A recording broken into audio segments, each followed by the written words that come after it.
할렐루야. 하나님께서 오늘 예배 가운데 큰 은혜 주실 줄 믿습니다.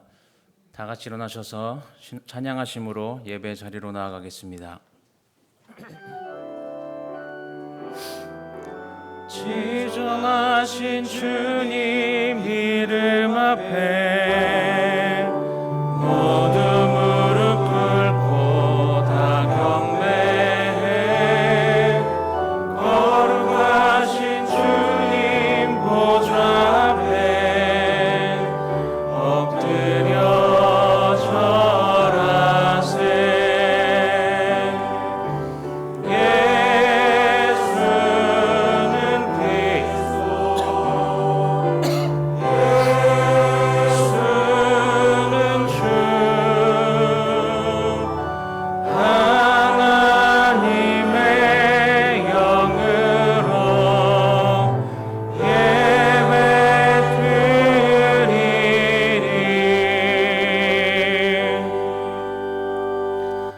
하나님은 영이시니 예배하는 자가 영과 진리로 예배할지니라.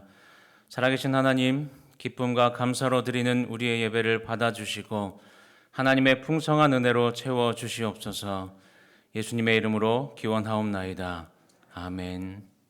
전능하사 천지를 만드신 하나님 아버지를 내가 믿사오며 그 외아들 우리 주 예수 그리스도를 믿사오니 이는 성령으로 잉태하사 동정녀 마리아에게 나시고 본디오 빌라도에게 고난을 받으사 십자가에 못 박혀 죽으시고 장사한 지 사흘 만에 죽은 자 가운데서 다시 살아나시며 하늘에 오르사 전능하신 하나님 우편에 앉아 계시다가 저리로서 산자와 죽은 자를 심판하러 오시리라.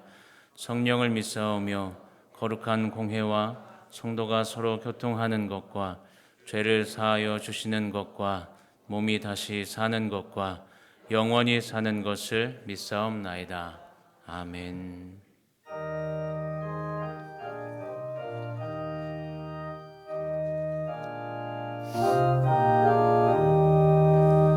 내 주의 보혈은 정하고 정하다.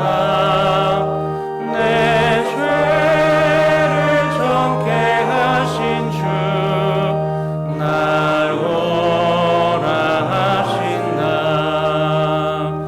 내가 주께로 지금 가오니 십자가의 보혈로 날 씻어 주소서. 약하고 추해도 주께로 나가면 힘 주시고 내 추함을 부시서 주시네. 내가 주께로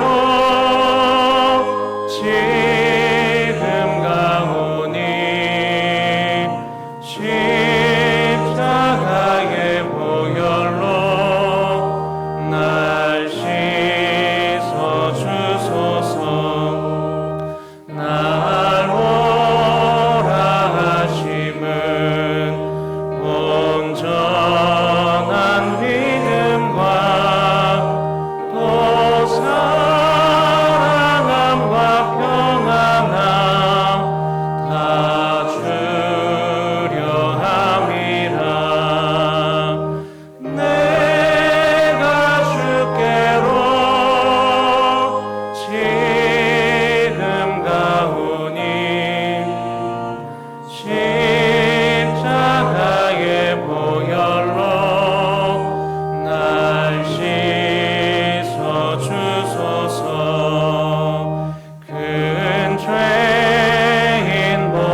거듭나니 이 세상에서 내 영혼이 하늘의 영광 누리도다. 이것이 나의 간증이요 이것이 나의 찬송일세. 나 사는 동안 끊임없이 구주를 찬송하리로다. 온전히 주께 맡긴 내 영 사랑의 음성을 듣는 중에 천사들 왕래하는 곳과 하늘의 영광 보리로다. 이것이 나의 간증이요 이것이 나의 찬송일세. 나 사는 동안 끊임없이 구주를 찬송하리로다. 주 안에 기쁨 누림으로 마음의 풍랑이 잔잔하니 세상과 나는 간 곳 없고 구속한 주만 보이도다. 이것이 나의 간증이요 이것이 나의 찬송일세. 나 사는 동안 끊임없이 구주를 찬송하리로다.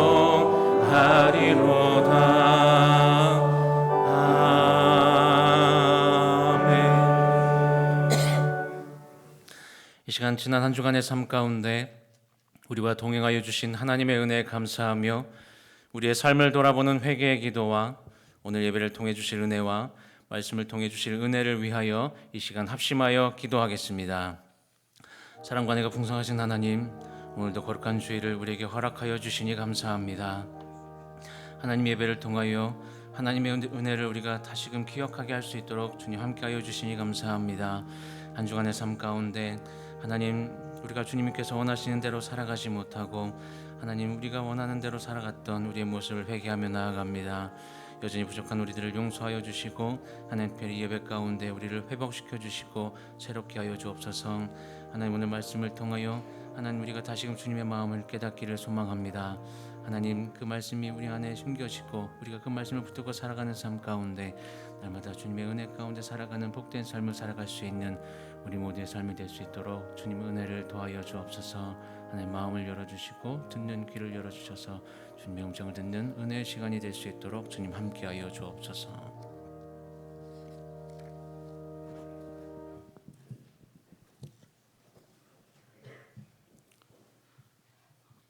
우리의 삶의 주인 되시는 하나님 아버지, 거룩한 주일날 이 아침 이 자리에 있게 하시고 예배케 하시니 감사드립니다. 구별된 마음으로 온 마음 다해 드리는 예배되게 하시고 은혜가 풍족한 예배되게 하옵소서. 이 시간 우리의 허물과 나약함을 십자가 앞에 내려놓게 하시고 하나님의 은혜와 사랑으로 우리를 덮어주시사 예배의 은혜와 축복으로 하나님의 음성을 듣는 귀한 시간이 되게 하여 주옵소서. 우리는 이미 예수님을 영접하였고 예수님의 마음이 우리 안에 있음을 고백합니다. 하지만 저희들은 아직도 옛사람에 사로잡혀 세상의 어려움으로 아파하고 좌절하고 낙심하며 힘들어합니다.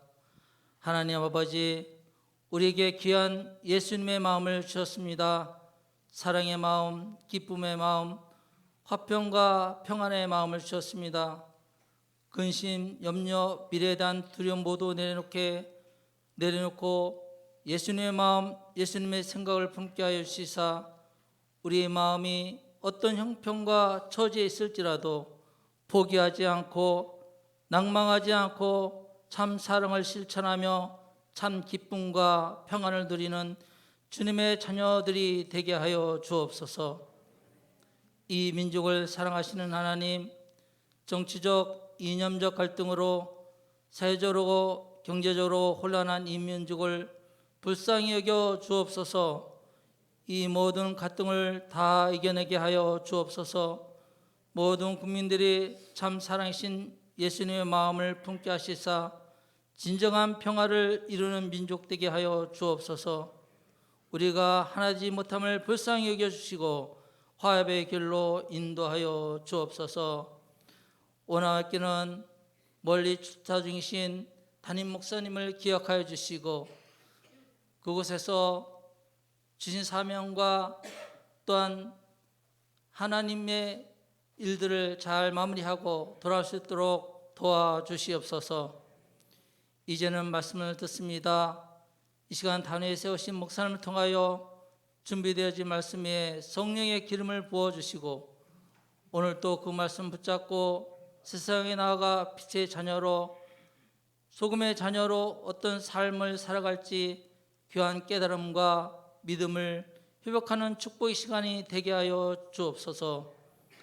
오늘 또 예배를 준비하며 헌신하는 모든 손길을 축복하여 주시고 특별히 병상에서 예배드리는 주님의 자녀들의 기도를 들으사 응답하여 주시고 위로하여 주시사 하나님 아버지를 향한 그 마음으로 회복함을 체험할 수 있는 은혜가 있게 하여 주옵소서. 글로리아 찬양대가 준비한 찬양을 기뻐 받으시고 흠앙하여 주시며 홀로 영광받아 주시옵소서. 우리를 구원하신 예수님의 이름으로 기도합나이다. 아멘.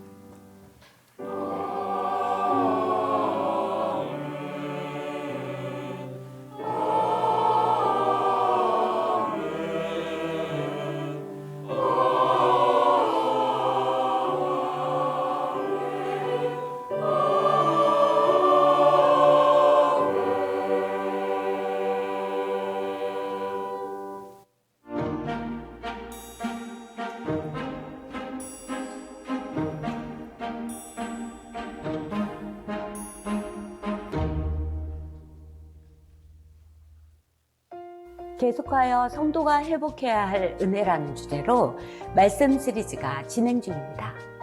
말씀을 통해 우리의 신앙과 삶이 회복되고 더 나아가 우리 교회를 회복시키실 하나님의 은혜를 기대하는 복된 시간 되시기 바랍니다. 담임 목사님께서는 오늘 자카르타 한인연합교회의 정효진 목사 위임 예배 설교를 위해 출타 중이십니다. 은혜의 말씀이 선포될 수 있도록 기도해 주시고 자카르타 한인연합교회가 복음의 전초기지 역할을 잘 감당할 수 있도록 기도해 주시기 바랍니다. 아울러 오늘 2부, 3부 예배는 이수인 목사님께서 말씀을 전해 주십니다. 학습 세례 입교식이 다음 주 3월 26일 주일 3부 예배 시간에 있습니다. 상반기 장학금 수여식이 다음 주 26일 주일 오후 예배 시간에 있습니다. 장학헌금으로 천국 일꾼을 세우는 일에 동참해 주시기 바랍니다. 피택자 교육이 매주 금요일 저녁 10시 비전센터 5층 드림홀에서 계속 진행 중입니다. 피택자들은 금요 영성 집회를 필히 참석 후 참여해 주시기 바랍니다. 자연환경 보호를 위해 우리 교회에서 종이로 제작되는 주보를 점차 줄이려고 합니다. 교회 홈페이지와 주일 예배 안내 문자를 통해 주보를 보실 수 있습니다. 교인 동정입니다.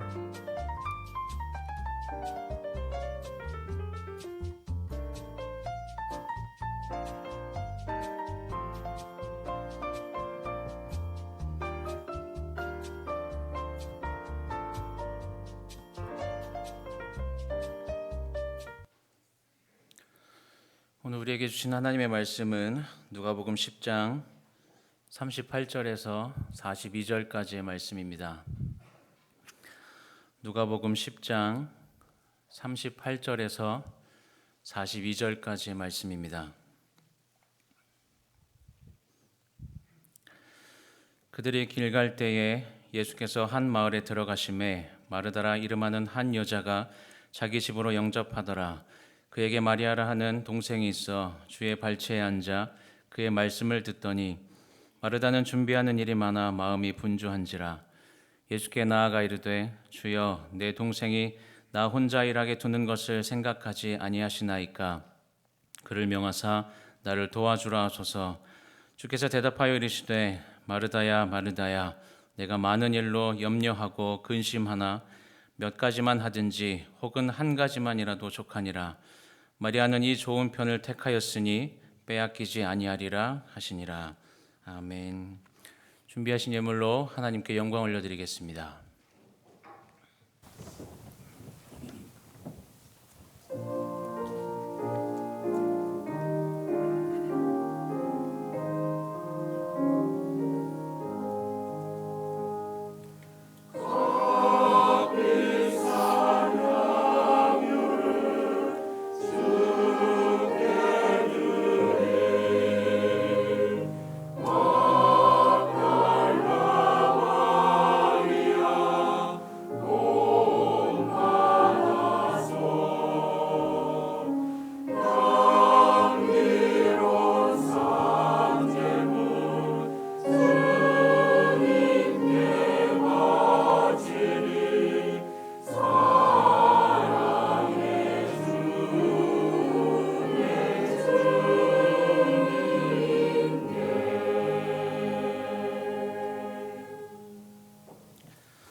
살아계신 하나님, 지금까지 살아온 우리의 모든 것이 다 하나님의 은혜임을 고백합니다.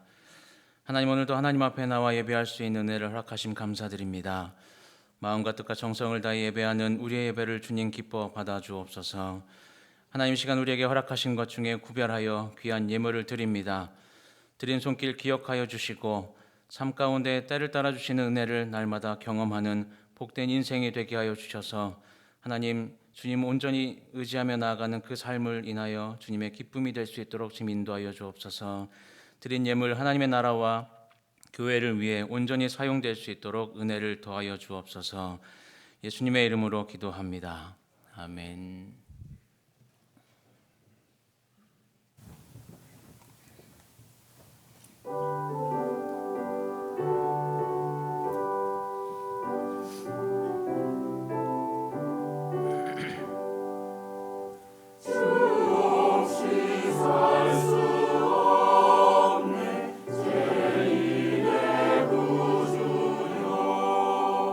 그 귀한 몸에 피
혹시 오늘 예배 가운데 처음 나오신 분들이 계십니까?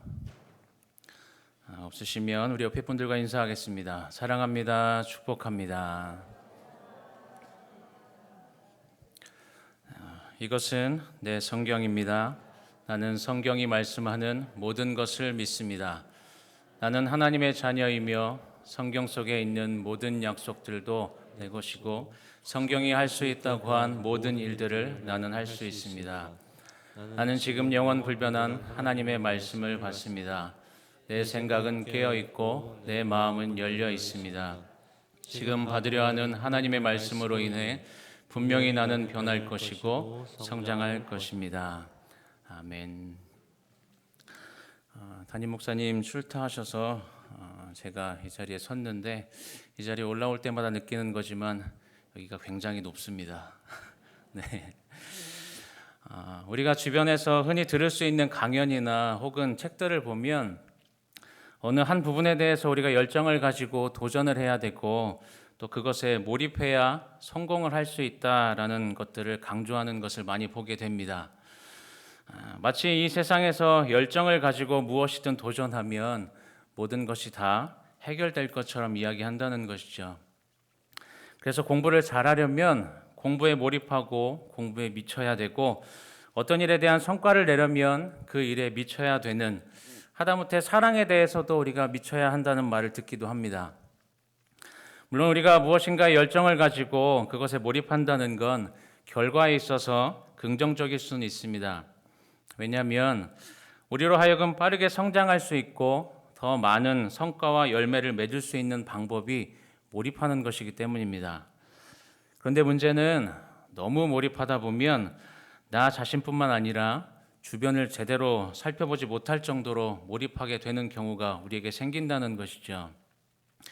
그렇게 몰입만 하다 보면 결국 이루고 싶은 목표 밖에는 우리 눈에 보이지 않게 되고 그 상태가 계속해서 지속되게 되면 물론 몰입한 것에 대한 좋은 결과가 있을 수도 있겠지만 때때로 좋은 결과보다는 오히려 더 부정적인 상황이 더 크게 우리에게 다가올 때도 있다는 것입니다.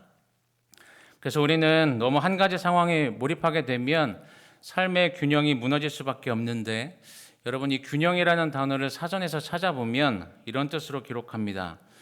무게를 가진 물체가 한쪽으로 기울지 않고 안정을 이루는 상태, 이것을 사전적인 의미로 균형입니다. 쉽게 균형을 잘 잡는다고 하면 어느 한쪽으로 치우치지 않는 50대 50, 반반이라는 개념으로 우리가 생각하게 됩니다. 그러다 보니까 삶의 균형이라는 것에 대해서도 단순히 이 50대 50이라는 개념을 그대로 대입해서 생각하게 되는 경향이 있는데, 이 균형이라는 말이 삶에 대입될 때는 조금은 다른 개념을 가지고 이야기할 수밖에 없는 것 같습니다.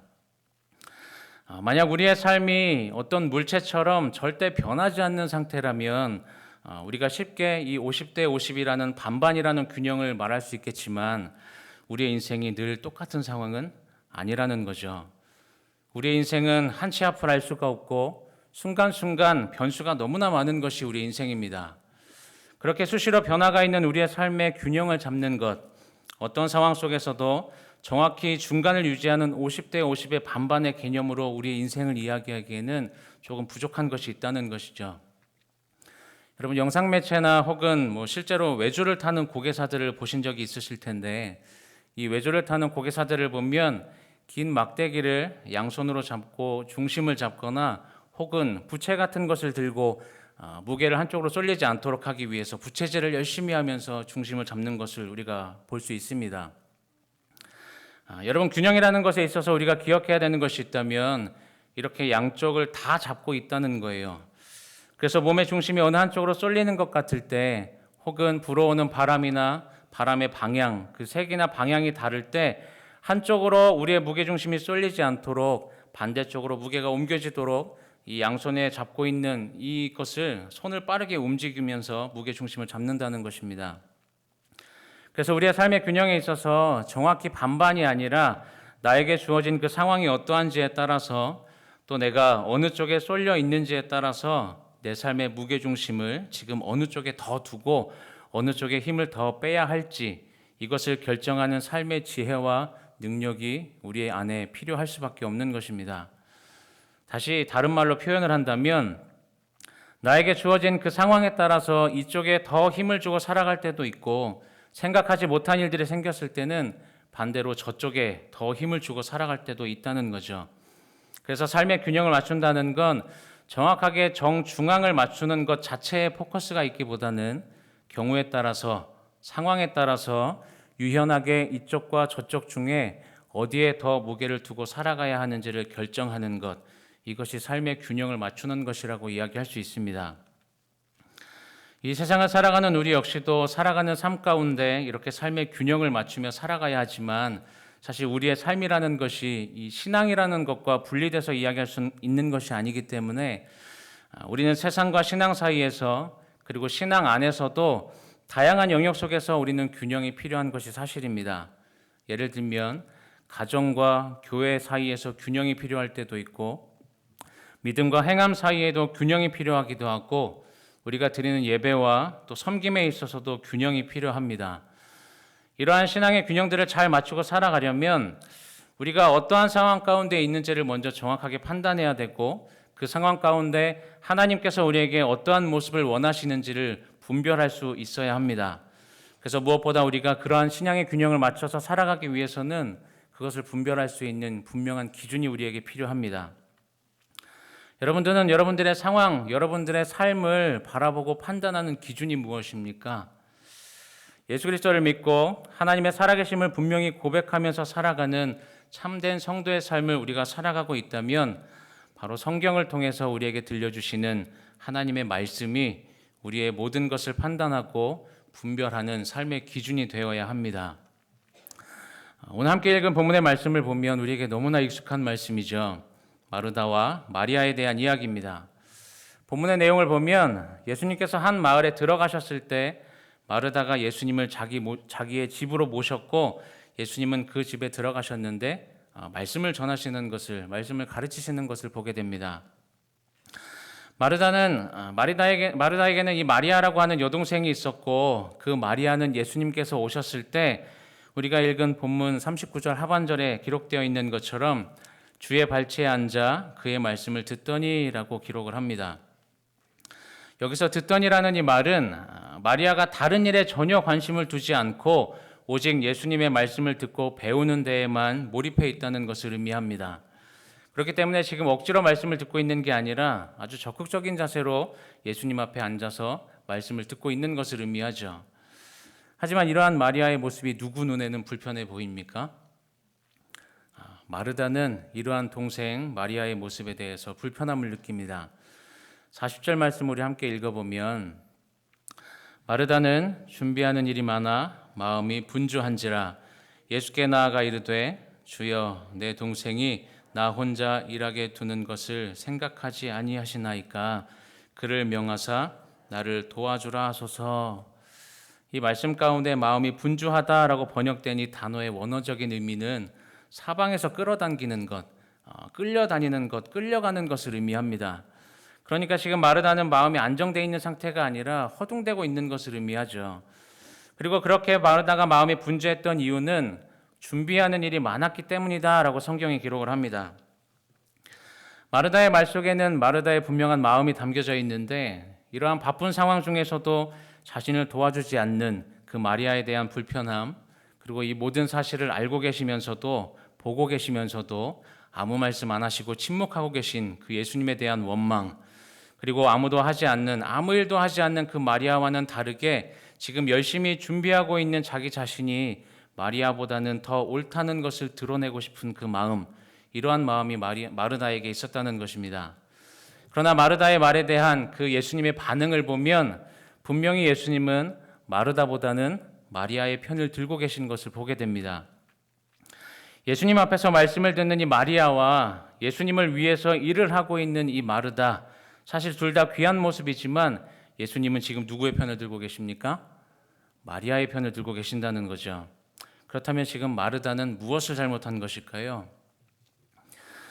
여러분, 우리는 이 말씀 가운데 마르다와 마리아를 바라보면서 성급하게 말씀을 듣는 것과 일을 하는 것에 대해서 저울질을 하게 됩니다. 그래서 너무나 섣불리 이 예배와 섬김에 대해서 평가를 하게 된다는 거죠. 그러나 우리가 이 말씀을 보면서 질문해야 되는 그 질문의 내용은 말씀을 듣는 것과 일을 하는 것 중에 무엇이 먼저고 무엇이 더 중요한 것인가 라는 이 질문이 아니라 과연 누구의 기준에서 예배를 드리고 있고 누구의 기준에서 섬기고 있는지를 질문해 보아야 합니다. 누구의 기준에서 예수님 앞에서 말씀을 듣고 있고 누구의 기준에서 예수님을 위해 일하고 있는가? 다시 말하면 예배와 섬기는 것 중에 과연 지금 예수님께서 원하시는 모습이 어떠한 것인지를 질문해 봐야 한다는 겁니다. 어떻게 해야 이 예배와 섬김의 균형을 맞출 수 있는지 이것을 질문해 봐야 한다는 거죠.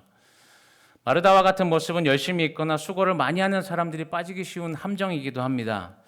여러분, 교회 안에서 보면 남녀 상관없이 이 성향 자체가 마르다와 같은 사람들도 있고 마리아와 같은 사람들도 있습니다. 그런데 교회 안에서는 사실 마리아 같은 성향을 가진 사람보다 마르다와 같은 사람들이 더 인정받는 것이 사실입니다. 왜요? 마르다와 같은 사람들은 일을 많이 하는 것도 사실이고 또 사실 그러한 마르다와 같은 사람들로 인해서 일이 진행되는 것도 사실이기 때문입니다. 그렇게 마르다처럼 다른 사람보다 앞서서 많은 일에 열심을 내는 것, 이것이 뭐가 문제입니까? 여러분, 일을 많이 하고 일을 열심히 하는 것 자체가 문제라고 말씀하는 것은 아닙니다.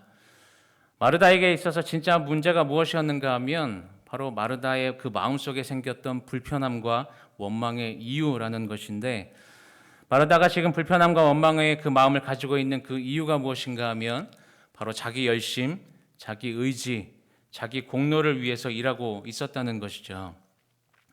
물론 섬기는 것 자체가 굉장히 귀한 일이고 또 하나님 앞에서 거룩한 일이지만 마르다의 그 마음이 이토록 불편해지도록 원망이 생긴 가장 근본적인 이유를 찾아본다면 바로 예수님께 묻지 않았기 때문입니다. 예수님을 자기 집으로 모신 마르다가 만약 예수님께 필요한 것이 무엇인지를 질문했더라면 어땠을까요? 진짜 마르다가 예수님께 예수님의 필요를 물었더라면 예수님의 대답은 둘 중에 하나였을 것 같습니다. 하나는 무엇을 준비할 필요가 없으니까 그냥 와서 너도 마리아와 함께 말씀을 들어라 라고 말씀하셨든지, 혹은 마르다가 예수님께 예수님의 필요를 물었더라면 예수님께서는 원하시는 것을 분명하게 말씀하셨을 것이고 마르다는 그 필요, 예수님께서 말씀하신 그 필요한 것 그것만 준비하면 되는 것이었습니다. 그런데 마르다는 예수님께 묻지 않았죠. 마르다가 예수님께 묻지 않은 그 이유로 인해서 그 이유는 예수님의 그 필요를 내가 다 안다고 생각했기 때문입니다. 예수님께 필요한 것을 내가 다 안다고 생각하고 예수님께서 원하시는 그 모습으로 섬기기보다는 예수님을 섬기는 자기 자신의 그 모습으로 인해서 만족하고 싶은 마음이 그 마음 가운데 컸기 때문에 그래서 지금 마르다는 마음이 분주했던 것이죠. 여러분, 혹시 여러분의 마음은 어떠하십니까? 혹시 마르다와 같이 분주함 가운데 있지는 않습니까?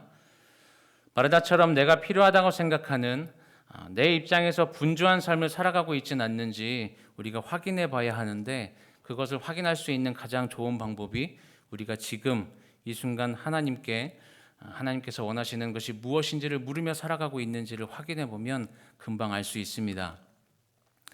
여러분, 지금 우리가 새벽에 함께 나누고 있는 말씀이 여호수아의 말씀이죠. 여호수아는 하나님께서 모세의 뒤를 이어서 이스라엘의 지도자로 세움을 받았기 때문에 굉장히 그 역할이 중요했던 사람입니다. 그런데 여호수아 7장의 내용과 또 9장에 기록된 내용들을 보면 오늘 본문에 기록된 이 마르다에게서 보이는 그 문제점과 동일한 모습을 보게 됩니다. 여호수아는 여리고성을 정복한 이후에 아이성을 정복하기 위해서 정탐꾼을 보냅니다.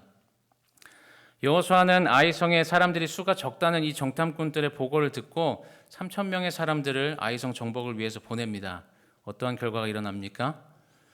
36명의 사람이 죽임을 당하고 전쟁에 패배하고 도망쳐 나옵니다. 여리고성보다 규모가 작았더니 아이성 정복에 실패했던 이유는 그 말씀 가운데 하나님의 말씀에 순종하지 않은 이 아간의 범죄로 인해서 하나님과 이스라엘 사이의 관계가 깨어졌기 때문입니다. 그러나 여호수아가 이 아이성 정복에 실패했을 때 슬퍼는 했지만 슬퍼하면서 뭐라고 하나님께 고백하는가 하면 여호수아 7장 7절 말씀에 이런 말씀이 기록되어 있습니다. 이르되 슬프도소이다. 주 여호와여 어찌하여 이 백성을 인도하여 요단을 건너게 하시고 우리를 아모리 사람의 손에 넘겨 멸망시키려 하셨나이까 우리가 요단 저쪽을 만족하게 여겨 거주하였더라면 좋았을 뻔하였나이다 라고 고백을 합니다.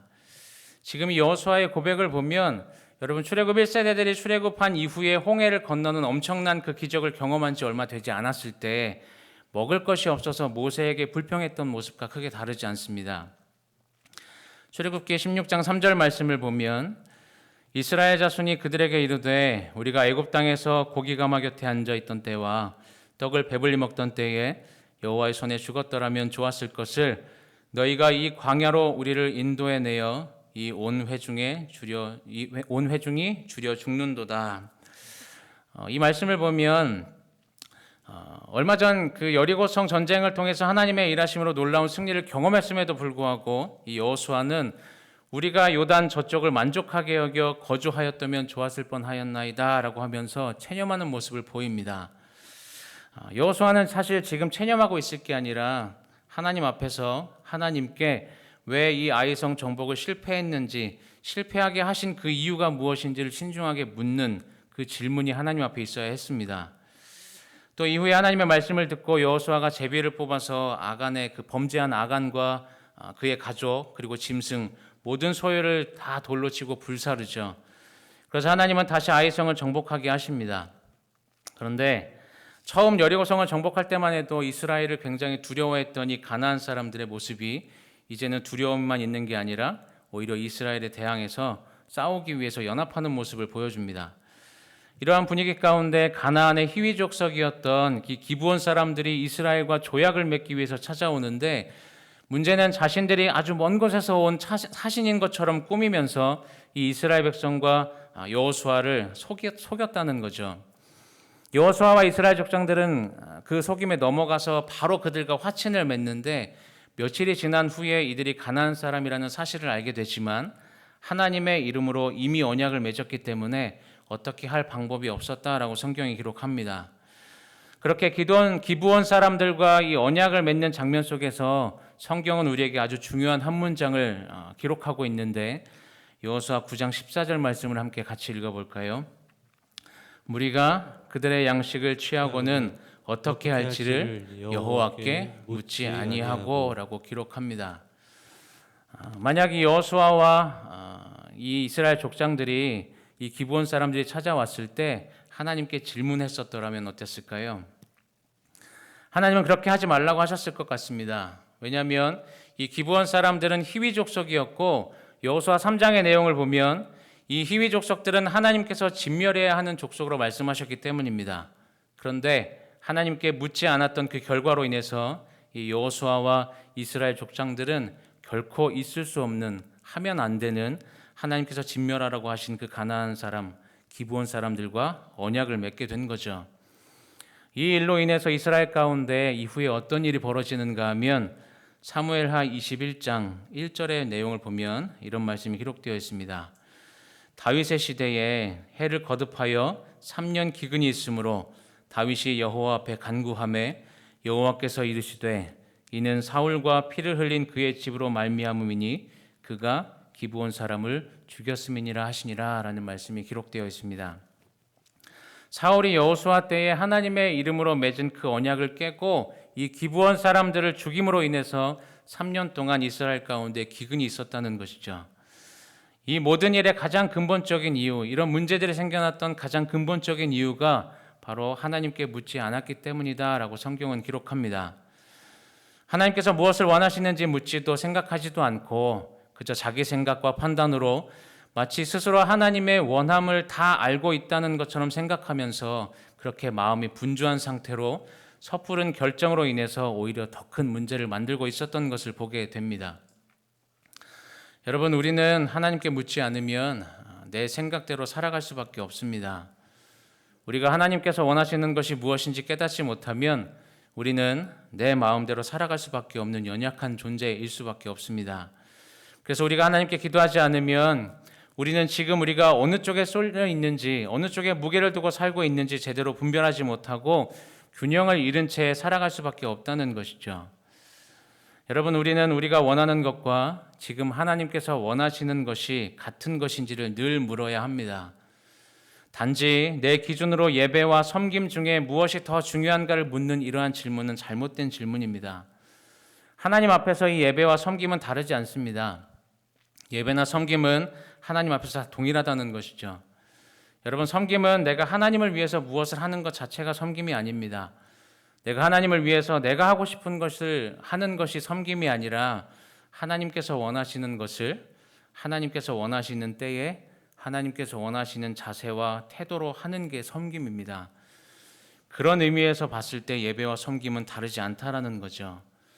다만 내 기준으로 예배와 섬김 중에 믿음과 행함 중에 가정과 교회 중에 무엇이 더 중요하다고 판단하는 것이 아니라 바로 지금 하나님께서 우리에게 원하시는 것이 무엇인지를 묻는 그러한 모습이 나에게 있는가, 이것이 우리에게 가장 중요하다는 것입니다.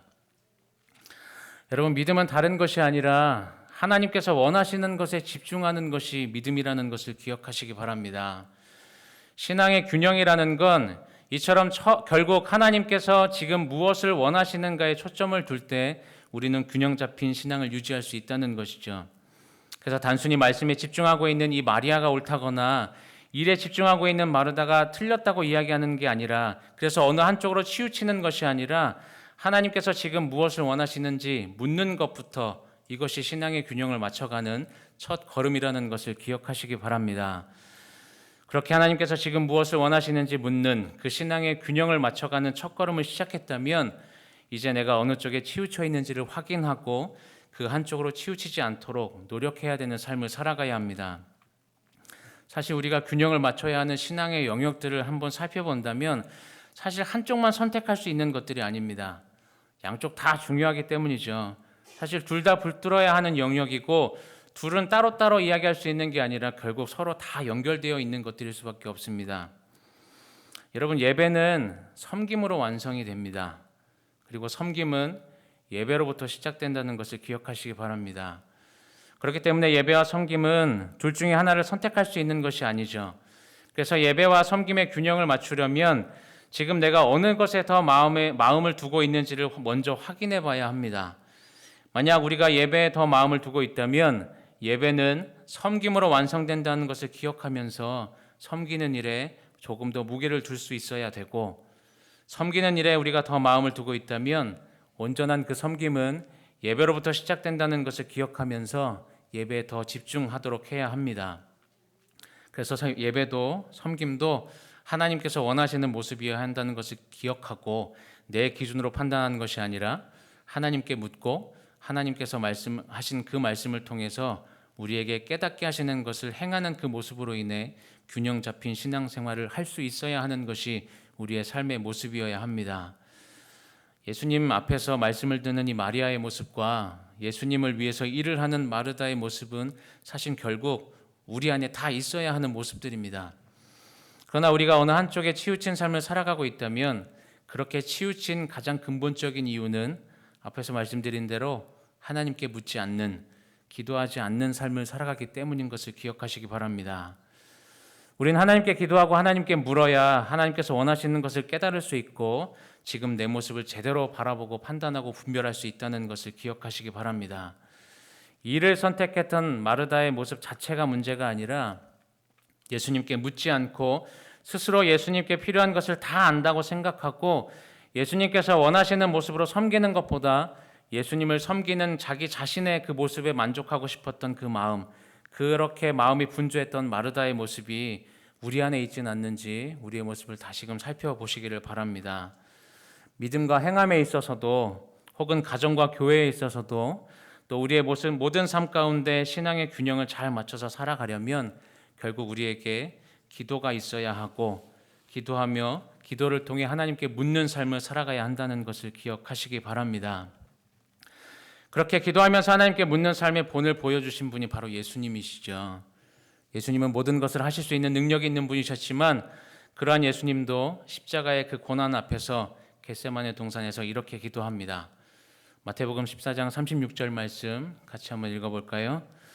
이르시되 아빠 아버지여 아버지께서는 모든 것이 가능하오니 이 잔을 내게서 옮기시옵소서. 그러나 나의 원대로 마시옵고 아버지의 원대로 하옵소서. 이 기도가 우리의 기도가 되기를 소망합니다. 하나님, 지금 내가 원하는 것은 이것이지만 그러나 그것이 하나님의 뜻이 아니라면 하나님께서 원하시는 것을 깨닫게 하시고 그 뜻대로 행하는 삶을 살아가게 하여 주옵소서.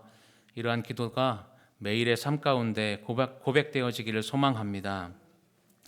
하나님 앞에 균형 잡힌 참된 신앙인으로 살아가기 위해서 하나님께 기도하는 일을 쉬지 않는 은혜의 삶을 살아가시기를 바랍니다. 하나님께서 지금 무엇을 원하시는지를 묻고 기도하면서 어느 한쪽으로 쏠려 있는 신앙이 아니라 균형 잡힌 그 신앙생활을 통해서 하나님의 기쁨이 되어 살아가며 날마다 우리의 삶 가운데 감사가 넘쳐나고 감사가 늘 고백되어지는 축복의 삶을 살아가는 저와 여러분들의 삶이 되시기를 주님의 이름으로 축원합니다. 지금 말씀을 생각하면서 함께 찬양하겠습니다.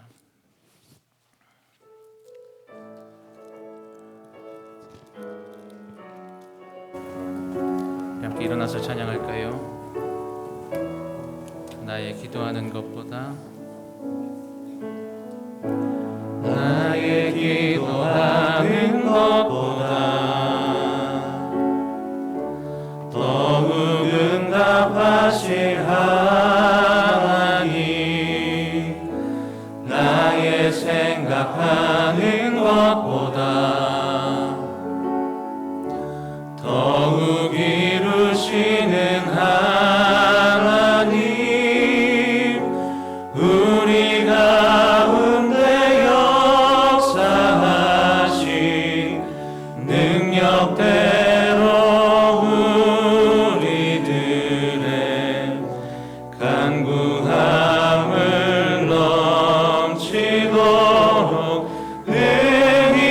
행하실 주님께 모든 영광과 존귀 찬양과 경배를 돌릴지어다. 모든 영광과 존귀 찬양과 경배를 돌릴지어다. 한 번 더 고백합니다. 나의 기도하는 것보다 나의 기도하는 것보다 더욱 응답하실 하나님, 나의 생각하는 것보다 더욱 이루시는 하나님, 우리 가운데 역사하신 능력대로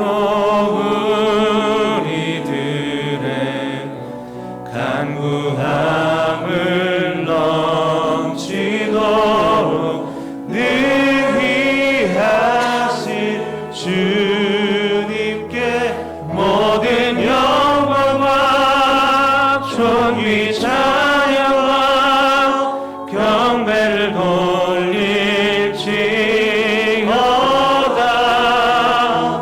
모든 영광과 존귀 찬양과 경배를 돌릴지어다.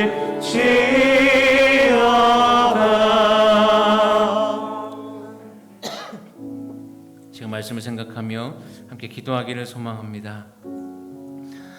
하나님, 우리의 삶을 돌아보면 하나님께서 원하시는 삶이 무엇인지를 묻지 않고 여전히 내 생각대로 내가 하고 싶은 대로 하며 살아갔던 우리의 삶을 다시금 돌아보게 하시니 감사합니다. 하나님, 우리가 하나님 앞에 균형 잡힌 참된 신앙인으로 살아가게 하여 주옵소서. 그러한 삶을 살아가기 위해 먼저 기도하는 일을 쉬는 일을 하나님 아버지 그러한 죄를 짓지 않게 하여 주시고, 하나님께 기도하는 일을 쉬지 않는 그 모습을 통해 늘 하나님께 묻는 그 삶을 통하여 하나님의 뜻을 구하며 우리가 어떠한 삶을 살아가야 하는지를 깨닫는 지혜를 주님 허락하여 주옵소서. 하나님, 우리가 기도하는 것보다 더 크게 응답하실 하나님을 의지하며 살아가는 삶이 우리의 삶이 되게 하여 주시고, 우리가 생각하는 것보다 더욱 크게 이루실 하나님을 더 기대하며 살아가는 것이 우리의 삶의 모습이 되게 하여 주옵소서. 그래서 우리의 모든 삶을 통하여 하나님의 영광을 온전히 올려드리며 살아가는 삶, 하나님의 기쁨이 되어 살아가는 그러한 감사가 넘쳐나는 복된 삶이 우리의 삶이 될 수 있도록 주님 인도하여 주옵소서. 이러한 기도 제목으로 이 시간 함께 기도하며 나가겠습니다. 사랑해 주님 감사합니다.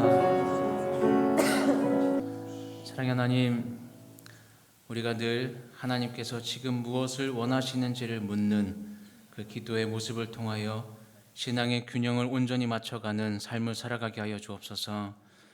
우리는 연약한 존재야 하나님 늘 어느 쪽으로 치우쳐 살아갈 수밖에 없는 연약함이 있음을 고백합니다. 하나님, 그러한 삶 가운데 하나님 우리의 모습을 하나님의 말씀에 비추어 온전히 분별할 수 있도록 주님 지혜를 허락하여 주시고, 우리가 어디에 더 무게를 두며 살고 있는지를 분별하는 그 모습을 통해 하나님 우리가 더 집중해야 되는 것이 무엇인지를, 하나님께서 우리에게 원하시는 모습이 무엇인지를 더 깨닫는 은혜의 삶을 살아갈 수 있도록 주님 인도하여 주옵소서.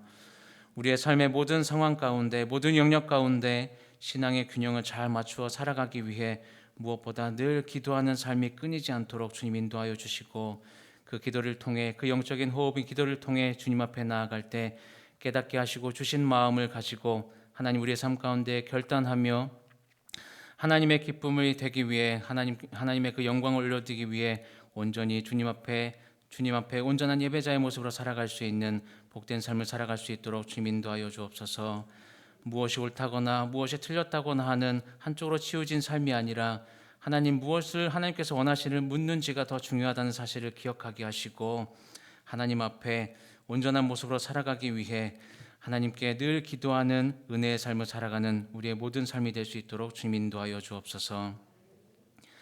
지금 우리를 구원하여 주신 주 예수 그리스도의 은혜와 살아계신 하나님의 사랑과 성령님의 함께하심이 하나님 앞에 균형 잡힌 참된 신앙인으로 살아가기 소망하며, 무엇보다 하나님께 기도하는 일을 쉬지 않는 은혜의 삶을 살아가기 소망하는 사랑하는 주의 자녀들 위해, 각 가정과 사업장과 기도의 제목들 위해, 우리 교회와 세계 열방 위에 지금부터 영원까지 함께 있을지어다. 아멘.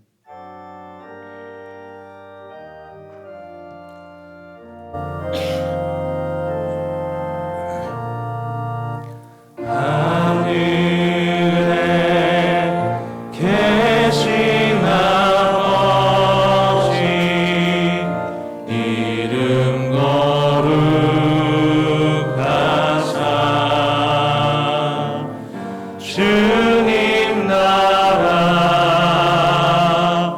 임하시고 뜻이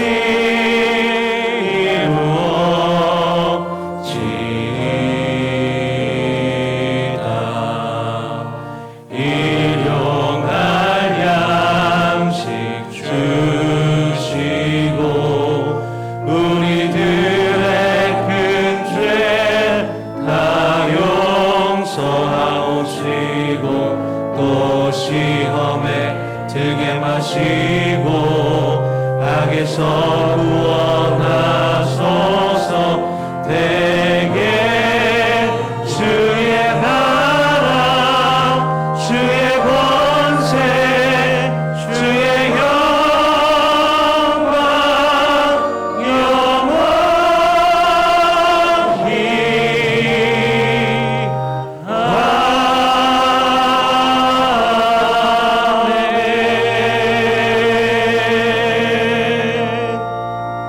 예배를 마쳤습니다. 한 주간도 말씀 붙들고 승리하는 삶 살아가시길 바랍니다.